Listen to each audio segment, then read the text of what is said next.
Were you surprised at all? I mean, I think a lot of people thought that Josh Shapiro was going to be the pick. And then when we look at Walz, he's a progressive, pro-climate change, not pro-climate change, but, focused on climate change, pro-union. Does he have a meaningful impact on this ticket? Does he have a meaningful impact when it comes to investors? Well, I think generally with these vice presidential picks, if there's a meaningful impact, it's often been negative. So if you can get a vice president where people cannot detect an impact, then you've probably made a pretty good pick.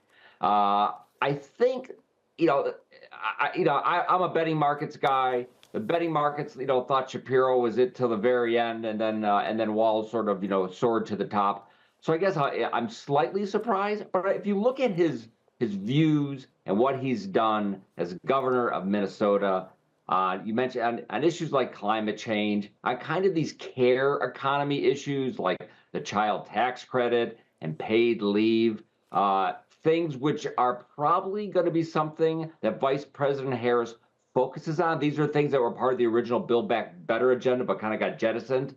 I think it actually syncs up pretty nicely.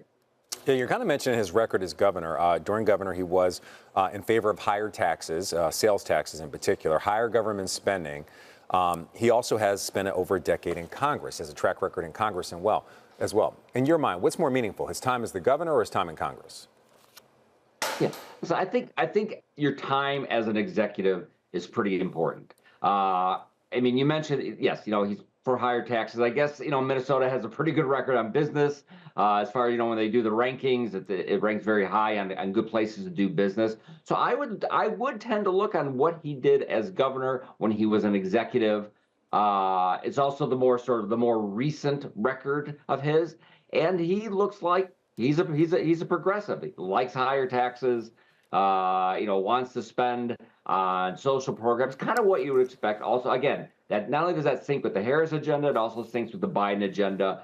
So, there's not this kind of radical difference that people are going to raise eyebrows and be like, where did this guy come from? Last question. I think a lot of people thought Josh Shapiro was going to be the pick because they really need to win Pennsylvania. How does he impact just the election when it comes to a state-by-state level in battleground states? Minnesota not seen as a battleground state in any way.